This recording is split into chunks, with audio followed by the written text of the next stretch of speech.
Mesdames et messieurs, bonsoir au sommaire de ce 19h. Depuis le 20 avril dernier, le couvre-feu est ramené de 21h à 5h du matin.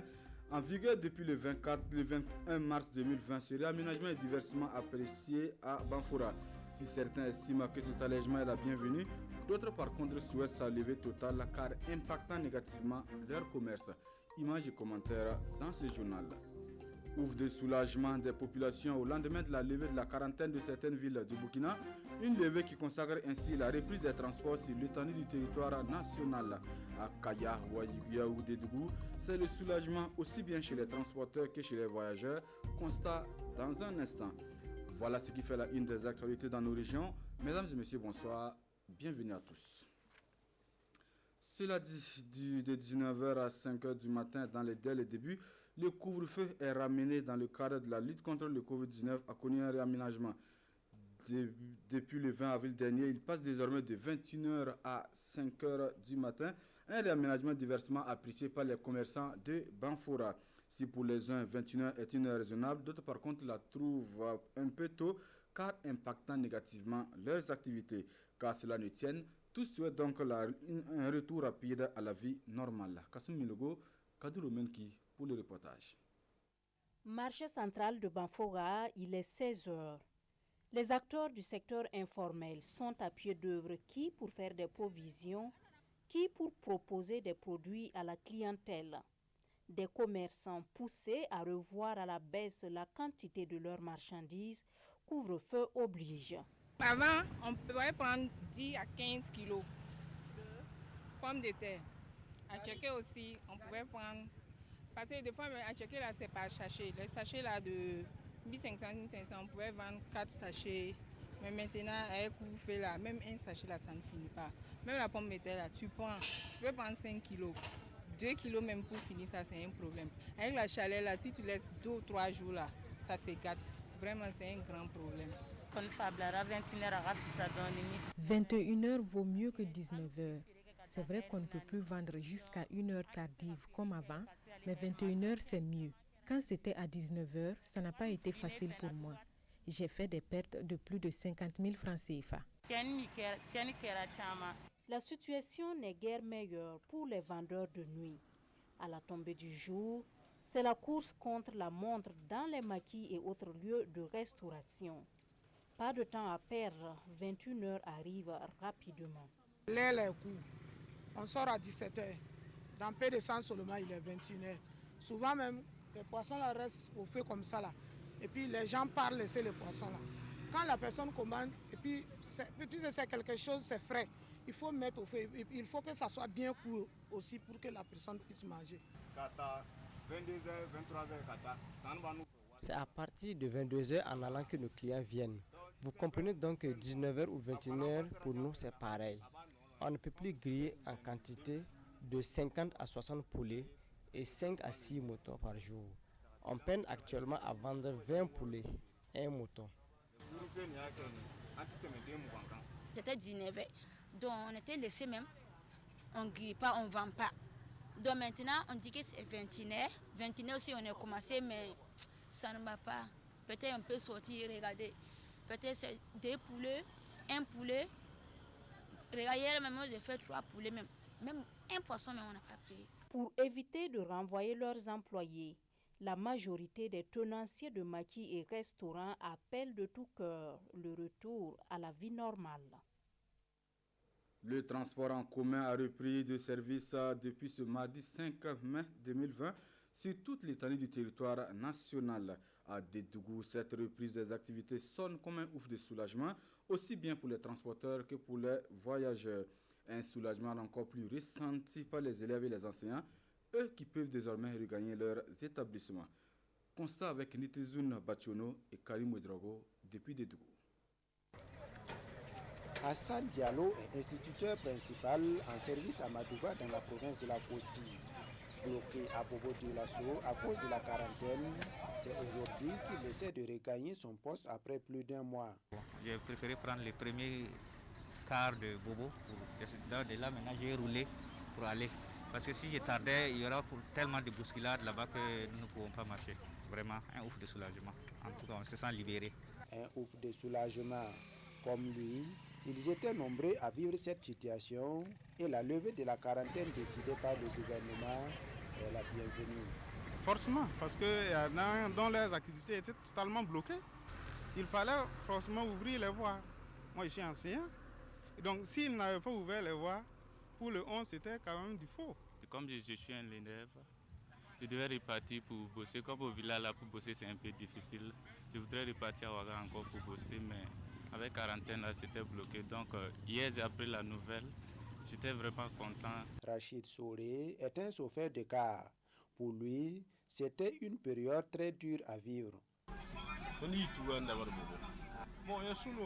On a quitté Tougan pour Bobo. C'est une joie pour nous que la quarantaine soit levée, sinon ce n'était pas facile. Nous allons travailler à respecter les mesures recommandées par le gouvernement afin de briser la chaîne de transmission du Covid-19. Pour la reprise du trafic interurbain de passagers, le gouvernement a recommandé des mesures barrières au Covid-19. Des mesures qui ne sont pas respectées dans toutes les gares pour le moment. Les chauffeurs exigeaient le cache-nez et aussi, ils ne prenaient pas beaucoup de passagers. Seulement, il n'y avait pas de dispositif de lave-mains au départ, comme à l'arrivée. Ce matin, nous avons déjà les lave-mains. Tout passager qui doit rentrer dans le car, il doit porter obligatoirement les cache-nez, sans quoi nous ne les permettons pas de rentrer dans notre car. Les commerçants dans les différentes gares se réjouissent aussi de la levée de la quarantaine et la reprise du trafic interurbain des passagers. Leurs activités vont reprendre normalement. Même effectivité de la reprise des transports à Ouaga dans la région du Nord à la faveur de la levée de la quarantaine. Là également, c'est le même sentiment de soulagement qui se lit sur les visages de nombreux voyageurs bloqués depuis plus d'un mois dans la cité de Naba, Kango. Travailleurs et responsables des gares renouent ainsi avec leurs activités. C'est le constat fait par une de nos équipes de reportage sur place, Irénée Kabouré, Abdou Lasmané Zongo. La passagère Fatmata Sankara, ici à Limoges, exulte, visiblement heureuse de la réouverture des transports interurbains. Une reprise qui lui permet d'avoir de nouveau Abidjan en ligne de mire, en passant d'abord par Ouagadougou. Rentrée depuis la Côte d'Ivoire le 9 mars dernier, pour les obsèques de son père à Ouaouguia, elle y passera impuissamment un séjour prolongé de presque 2 mois dans la cité de Naba-Kango à cause de la quarantaine, suspendue depuis hier 4 mai par un décret présidentiel. Moi je suis quitté à Abidjan, j'ai perdu mon papa et je suis venue. Donc je dois rentrer, je m'en vais à Ouaga. Je suis contente, je suis très heureuse. Je suis contente. Après plusieurs semaines de chômage pour les uns, et de sevrage de voyage pour les autres, la relance des compagnies sur les axes routiers redonne du travail et un certain sens à la vie. L'ouverture des gares nous permet de voyager, aller chercher nos matériels pour venir revendre. Nous sommes contents de la reprise des transports et nous prions Dieu d'aider le gouvernement à vaincre le Covid-19. Pour que nous puissions travailler. Toutefois, cette réouverture convoque également la peur à certains endroits. C'est une bonne chose, mais on est toujours dans cette incertitude-là. Ce qui serait mieux peut-être, c'est que les gens essayent de respecter les consignes contre le corona. Un sentiment de joie, d'abord de pouvoir reprendre mon travail qui est aux arrêts depuis plus d'1 mois. Également un autre sentiment d'inquiétude face à cette pandémie de coronavirus. On ne sait pas si la reprise ne va pas nous exposer également. Par rapport justement au respect des mesures barrières, des dispositifs de lavage de mains sont légion dans certaines gares. Dans d'autres, des véhicules et des locaux de service sont désinfectés. Les clients, pour la plupart, se reconnaissent également au port du masque ou du cache-nez, d'autres non. Quant à la distanciation sociale, cette mesure reste encore difficilement négociable. Témoignez vous-même ces images. D'une manière générale, il n'y a pas une influence considérable en ce premier jour 5 mai de la reprise des transports interurbains. La joie de voyager à nouveau, elle, est au rendez-vous et ne devrait aucunement éclipser la présence toujours certaine et maléfique du coronavirus.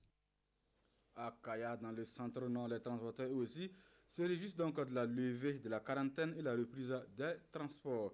Ils s'engagent ainsi à respecter toutes les mesures barrières au Covid-19 édictées par les autorités sanitaires afin de pouvoir mener à bien leurs activités. Amadou Ouedraogo, Yakuba Kwala depuis Kaya. Il est 10h15 à la gare routière du Salamatenga ce mardi. L'enthousiasme se lit sur tous les visages. Le voyage est désormais autorisé. Les conducteurs sont au rendez-vous, mais les clients se font rares. Conséquence, aucun départ pour l'instant. Les transporteurs restent sereins et tranquilles quant à l'avenir. Le gouvernement nous a dit comment nous devons travailler. Nous allons respecter les mesures. C'est à cause de la maladie que le gouvernement a décidé ainsi. Donc, toutes les conditions seront respectées ici. Dans les grandes compagnies de transport de la ville, la reprise est aussi timide. À la gare TSR, ce car arrive avec ses quelques premiers clients venus de la capitale. Mais à la gare Staff, pas de sortie de car ni d'entrée à notre passage.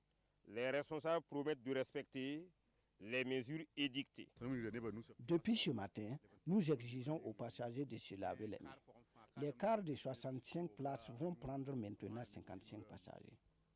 Chaque passager va obligatoirement porter son casque. Les responsables en charge du commerce et d'industrie restent méfiants quant à la levée de la mesure. Elles invitent donc toutes les populations à se comporter de façon responsable pour éviter le Covid-19. Le gouvernement a pris des mesures pour minimiser les risques de propagation. Au Salamatenga, les transporteurs sont responsables. Ils vont respecter les mesures. À ce niveau, il n'y a pas de crainte à se faire. Depuis l'apparition du Covid-19 au Burkina, la province du Salamatenga n'a connu aucun cas positif. Les autorités régionales multiplient les séances de sensibilisation dans les endroits publics pour convaincre la population à adopter de nouvelles habitudes. L'association Jeunesse, Développement et Citoyenneté et le réseau des jeunes leaders témoignent leur solidarité aux populations de Tougan, du gel hydroalcoolique, des gants, des lave-mains. Voilà le soutien qu'ils apportent ainsi aux populations de la localité en cette période de pandémie de Covid-19. Sékouzango. Une vingtaine de lave-mains et 1 millier de masques, c'est le don symbolique de l'association Jeunesse, Développement et Citoyenneté en partenariat avec le réseau des jeunes leaders aux populations de Tougan, à l'occurrence Safran Jeune. C'est assez normal que nous les jeunes, on s'y investisse. Et ce que nous on vient de faire ce matin, tous les jeunes peuvent le faire. Et on encourage tout le monde à le faire. Et ceux qui ne peuvent pas le faire, n'ont qu'à garder, n'ont qu'à tout faire pour respecter les gestes barrières. Mais le plus important dans la démarche de ces jeunes associations, c'est la bonne dose de sensibilisation qui accompagne la campagne. Une campagne digitale qui consiste en des discussions sur l'après-Covid-19. L'idée ici, c'est de développer déjà donc, des mesures atténuantes, développer donc des propositions, et dégager des perspectives en vue de compenser le vide que le coronavirus va laisser sur les différents secteurs de développement. La maladie à coronavirus n'a pas encore franchi les portes de Tougan et les autorités municipales travaillent à ce qu'il en soit toujours ainsi. Aussi, toute action œuvrant à garder le Covid-19 loin de la commune est-elle vivement saluée. Les jeunes donateurs du jour tiennent à rendre hommage à Dr Lassina Zerbo, secrétaire exécutif de l'organisation du traité d'interdiction complet des essais nucléaires qui accompagne le projet. Un projet prévu s'exécuter dans 3 régions du pays. Point final pour cette édition 19h sur la télévision du Burkina. Merci de l'avoir suivi. L'information revient à 20h avec Ruth Bini Ouattara. Ismaël Diroma, vous le trouve à 23h pour l'édition synthèse. Bonne suite de programme.